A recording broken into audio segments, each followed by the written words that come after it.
அன்னைக்கு ஒரு நாள் நம்ம காட்டில் விளையாண்டுட்டு இருக்கும்போது தேனீக்கள் சவுண்டு பயங்கர சுத்தமாக கேட்டுட்டு இருந்துச்சு. பூரா தேனீக்கள் பறந்துட்டு இருந்துச்சு. என்னென்னு போய் பக்கத்தில் போய் பார்க்கும்போது தான் தெரிஞ்சுச்சு, தேனீக்கள் கூட்டம் அதிகமாக இருக்கிறதுனால ரெண்டா பிரியறதுக்கு தயாராக இருந்துச்சு.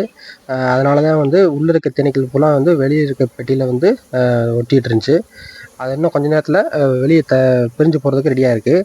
இதில் நம்ம வந்து ராணி தேனி எங்கேயும் கண்டுபிடிச்சி தனியாக பிரிச்சிட்டோம்னாலே அந்த கூட்டத்தை வந்து நம்மளாக ரெண்டாக பிரிச்சுக்கலாம், இல்லைன்னா அது பறந்து போயிடும். உங்களுக்கு இந்த கூட்டத்தில் ராணி தேனி தெரியுதுன்னு மட்டும் பாருங்கள். இதில் பார்க்குறதுக்கு எல்லா தேனீகளும் ஒரே மாதிரி தான் இருக்கும். ஆனால் ராணி தேனி மட்டும் கொஞ்சம் பெருசாக இருக்கும். ஆண் தேனி வந்து நல்லா பிளாக் கலரில் டார்க்காக பிளாக் கலரில் இருக்கும். அதை மட்டும் தனியாக தெரியுதான்னு பாருங்கள். நான் பார்த்துட்டேன், இப்போ தெரியுது பாருங்கள். அது வந்து ஆண் தேனி தெரியுதுங்களா? இது வந்து ஆண் தேனி.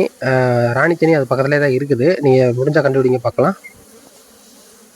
இந்த தேனீக்கள் கூட்டத்தில் நான் வந்து ராணி தேனியை கண்டுபிடிச்சிட்டேன். நீங்கள் ராணி தேனியை கண்டுபிடிச்சிட்டிங்களான்னு சொல்லிட்டு நல்லா பாருங்கள்.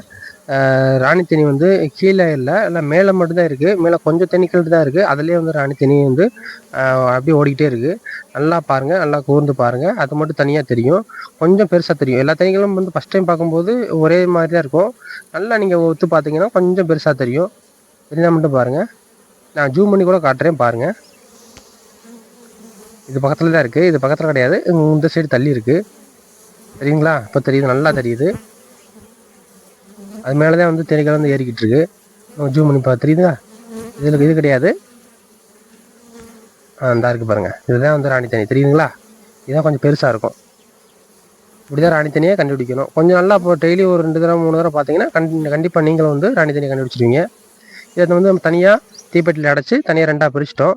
இவ்வளோ இந்த வீடியோ பிடிச்சா லைக் பண்ணுங்கள், பிடிக்கல டிஸ்லைக் பண்ணுங்கள், சப்போர்ட் பண்ணுங்கள், சப்ஸ்கிரைப் பண்ணுங்கள். தேனி வளர்ப்பை பற்றி ஏதாவது சந்தேகம் இருந்தால் நமக்கு கான்டாக்ட் பண்ணி கேளுங்க. கண்டிப்பாக வந்து உங்கள் டவுட்லாம் கிளியர் பண்ணுறோம். Thank you friends.